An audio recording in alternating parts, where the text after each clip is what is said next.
iBuy Power. Shout outs to iBuy Power Master Showdown. You know, throwing in that $10,000 pot. Yeah, the very first event we had with iBuy Power, actually one of 2G's very first like events in general, they did throw in like a $5,000 power bonus just to say, hey, we want to support Smash. Here's a $5,000 power bonus. We like what you guys are doing. That definitely was a very successful event. Find ourselves back out here, and now they're throwing in an extra $5,000. So again, we super appreciate that from iBuy Power. Oh yeah, and this is going to be such a great event. Like, I feel like this top 8 is, you got your standard stuff, but you also got that mix of like surprise stuff. So exactly. Definitely haven't seen ConCon in a while. Like you said, Elegant kind of rose up, and he's been, you know, that GTX performance, of course. When you talk about Elegant, you're going to go to that. Second place at GTX.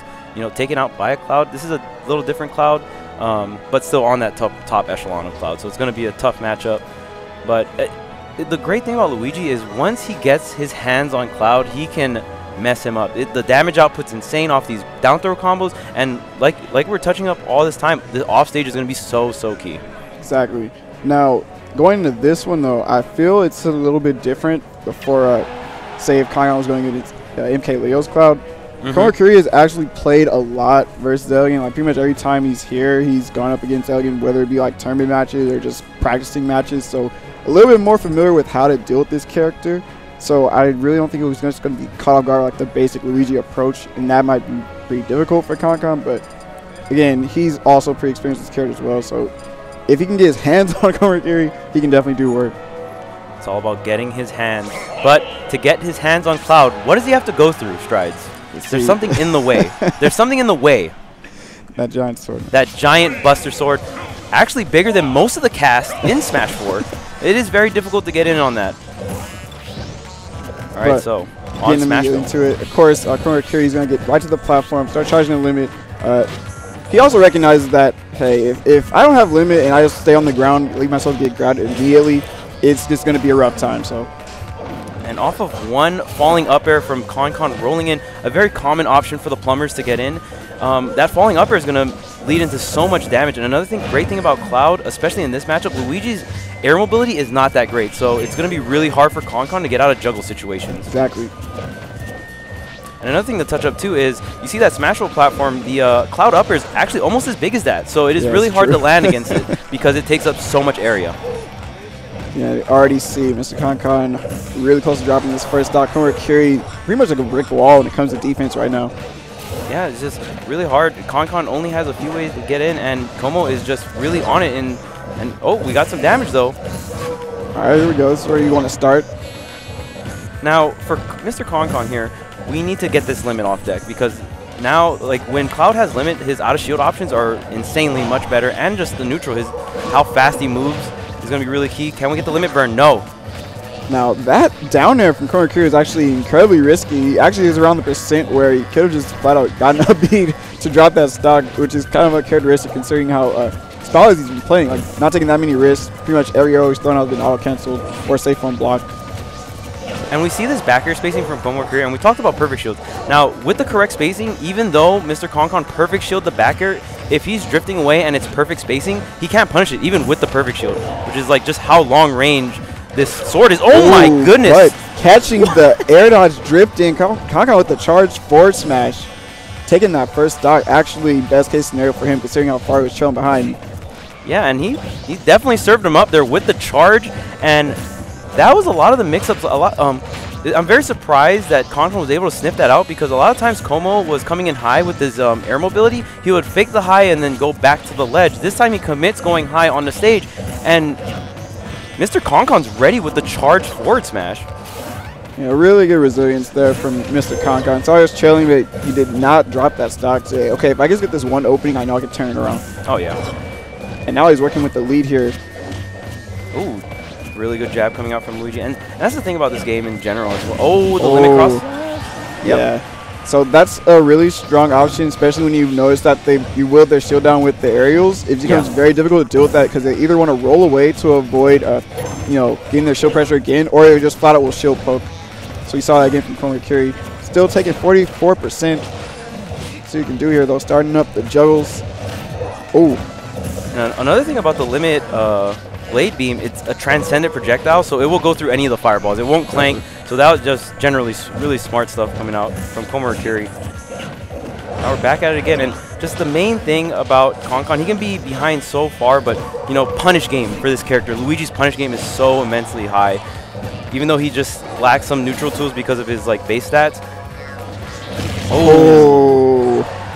Yeah, he's going to do it. Wow, I wonder if that, like, the crouching there, komorikiri was, like, a little bait. That was pretty funny. Yeah, and I feel like Como was, you know, his general body language was like, I'm going to down tilt you if you stay on this ledge too long. Once he sees the animation, he started running back and was like, oh, you rolled, sweet. And then he got that cross slash. So that was very good, like, anticipation slash reaction with, like, that threat. I really like that play from komorikiri. Nice. Yeah, and ConCon actually really wasn't picking the same ledge options either from the ledge. That was one of the few times he actually did a roll. He just reacted and got the kill for it that time. And again, starting off the match, going to the platform, charging limit safely, because, you know, like, Luigi, again, not the best air mobility. He has to make a hard commitment to actually challenge him when he's up there. So he gets pretty much safe charges, and if ConCon overextends, pretty much a free punish. Yeah, and I like how ConCon is like, you know what, hey, man, I'm not going to, like, go up there. If you want to get limit charge and, you know, go for it. I think Como didn't charge limit fully because one move you have access to when you are not charged in limit is that side B. Yeah. 19%, really good anti-air. And it's just a really big hitbox, so. And we see, like, Mr. ConCon coming in with these forward airs. And just having that anti-air option is really good. All right, find himself back up the ledge. Trying to see if he can do something that Como can't react to, but still just find himself bullied. This is one of Luigi's. Oh, that's no. So unfortunate. That's like when you don't want the misfire. Yeah. 9 out of 10 times you want the misfire, but there are those few situations where you don't want it. Of course, that led to just from komorikiri's just solid ledge presence, just kept bullying him off the stage, and then fortunately side B's directly into a kill move. Yeah, and it's so hard to even just say, like, what Mr. ConCon could have done in that situation, because Como made it very clear he was covering roll. I'm gonna short hop by roll here. If I see you roll, I'm gonna react and hit you up. Okay, you regular get up, and I'm gonna just keep the pressure on with these back airs, and then he just really pushed that ledge corner situation. Are you dead? No, but okay. That's a really solid hit confirm coming out from komorikiri. I still have yet to really see ConCon get back in advantage.